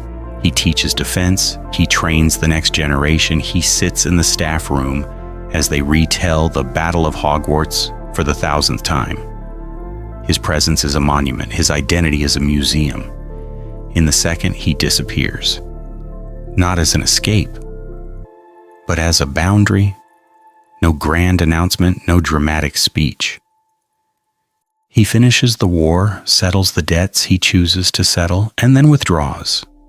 A small house held by the sea. A garden he doesn't use as training, but as dirt under his nails. Owls that bring books, not orders. Silence that is not punishment, but oxygen. What do you think would happen to the legend of the boy who lived if the man refused to keep performing it? I'll tell you why this matters to you, because you also have a war world. Have you ever noticed how your life can shrink around one battlefield? The family drama that never ends. The workplace that only functions because you overfunction. The friend group that only meets to process the same trauma on repeat. Different names, same pattern. You are kept emotionally available so the war never has to end. So I ask you now, what would your spinner's end look like if it wasn't a prison but a beginning? This video is not about turning your back on everyone and burning your life down. It's about refusing to be only the weapon, only the caretaker, only the one who holds the mask together while other people fall apart. That's where the point lies. Harry, raised by Snape, learns early that his value is tied to control, secrecy, competence. He becomes the most prepared person in the room, the one with occlumency, strategy, calm reaction. Impressive, yes, but deadly if he never steps into spaces where he is not the most competent, not the most responsible, not the one scanning for threats. For you, that means practical, almost small shifts, a hobby that is useless in the best way. Drawing badly, learning an instrument at 35, joining a class where No one knows you as the reliable one, where your presence is not a tool to be manipulated, but just a presence. Relationships that don't start in crisis, don't revolve around fixing, don't demand that you manage everyone's emotion. Leaving the war world does not erase what happened. It does not rewrite Snape's cruelty or Dumbledore's control. It does not erase your childhood, your betrayals, your scars. It simply refuses to let that be the only story that defines you. Harry has to refuse to be only the boy who lived. You have to refuse to be only the one who survived. So one sentence, quiet, private. After everything, I still want what? Peace, boredom, a family of your own, art, anonymous work that no one claps for, but that lets your energy be yours again. Treat that desire as valid, even if it doesn't look heroic or impressive. Because in the next part, when we follow the version of Harry who actually chooses that sentence over their script, you'll see what it really costs and what it finally gives back. Recap. The Snape raised Harry and the you who's done being a tool. So let's pull the camera back for a moment. You've met this Snape-raised Harry in pieces. Now you need to see the line that ties it all together, and the line that quietly runs through your own life. It starts at Godric's Hollow, with one altered decision. Snape doesn't just beg for Lily's protection. He demands her son, not as a father, as a mission, as penance, as proof that he is not the monster he once was. Have you ever noticed how often the care you received was really someone else trying to fix their past through you? Spinner's End becomes the replacement for the cupboard under the stairs. No Dudley, no screaming muggle chaos. Just a thin house, thin walls, and a man whose presence is heavy, controlled, volatile in silence, more than in shouting. Harry learns early. Keep your voice low, your emotions lower, your thoughts lowest. So occlumency isn't a desperate fifth-year patch. It's his childhood language. Now imagine if you grew up the same way, trained to lock your feelings away before you even had words for them. Then Hogwarts. The Sorting Hat feels the Slytherin conditioning and the occlumency walls and slides him where Snape has quietly prepared him to go. Different table, different colors, different stories about who the good people and bad people are. His trio reconfigures. Maybe a sharp Slytherin girl who understands masks, or a wary Ravenclaw who respects silence more than noise. What do you think would happen to your entire identity if your first real friendships had been with people who mirrored your armor instead of your wounds? Over all of this, the Dumbledore-Snape tug-of-war never stops.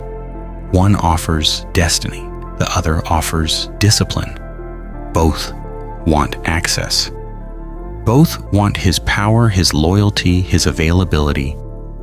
Harry becomes the battlefield where two older men try to settle their own guilt, their own strategies, their own unfinished stories.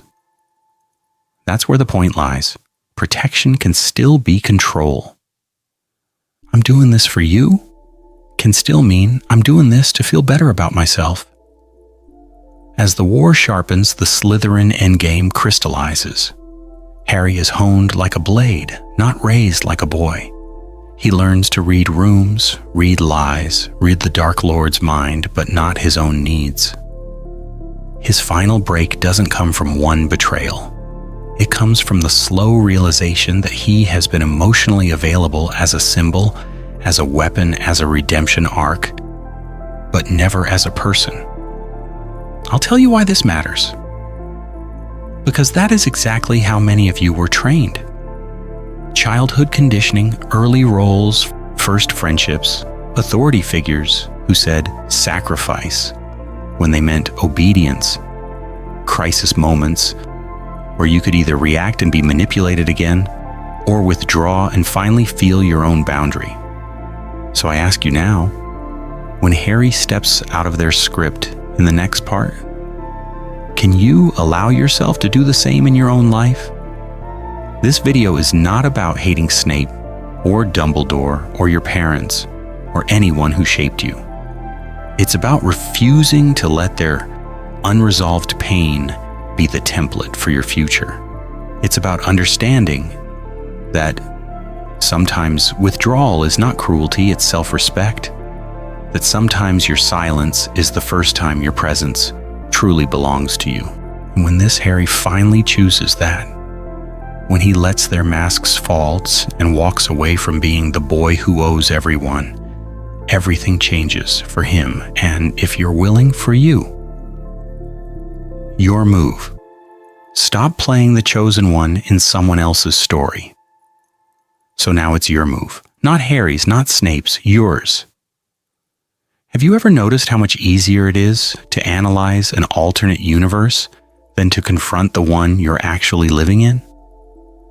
You can watch this Harry walk out of Spinner's End. You can nod when he finally withdraws his presence from people who manipulated him. But the real question is simple. Where are you still playing the chosen one in someone else's story? Think of one place, not 10. One relationship, one role, one expectation where you are the emotional shield, the fixer, the weapon pointed at every crisis. Maybe it's the friend who only calls when their life is on fire. Maybe it's the parent who trained you to be permanently available emotionally and physically, so their own silence never had to be questioned. Maybe it's the partner who treats your empathy like an infinite resource. That's where the point lies. Now imagine if you did what this Harry does after the war. He doesn't scream at Snape. He doesn't give Dumbledore a dramatic speech. He simply stops paying with his life for debts that were never his. He lets their masks fall and he does not rush to pick them up. He walks away not with hatred but with a steady, necessary decision. My energy is no longer your currency. So I ask you now, what is one concrete move that says the same thing? Maybe it's a delayed reply to the person who expects instant access to you. Maybe it's a calm boundary conversation. I'm not available for this kind of call at midnight anymore. Maybe you quietly decline the favor you always say yes to. Maybe you make a private decision. I will not volunteer for pain that isn't mine to carry, even if nobody else knows I made that choice. People will react. I'll tell you why. Because your constant reaction has been their control. When you withdraw even a little, when you choose silence over explanation, the system shudders. Some will accuse you of changing. Some will try to guilt you back into the old role. Some will simply fall away because they were only there for the version of you that bled on command. And some will adjust. They will hear your no. They will respect your boundary. They will learn that your presence is not a right, it is a privilege. Those are the ones you can finally build a real life with, without the mask of being the savior, the weapon, the second chance for someone else's unresolved past. This video is not about turning you into another Harry who sacrifices himself more elegantly. It's about you deciding consciously what your story costs, who is allowed to spend your energy, who is allowed to stand next to you when you step out of the war. You are not their prophecy. You are not their weapon. You are not their second chance. You are the one who decides what your story costs and who gets to be in it. And if you really let that sink in, if you really act on it, what do you think would happen next?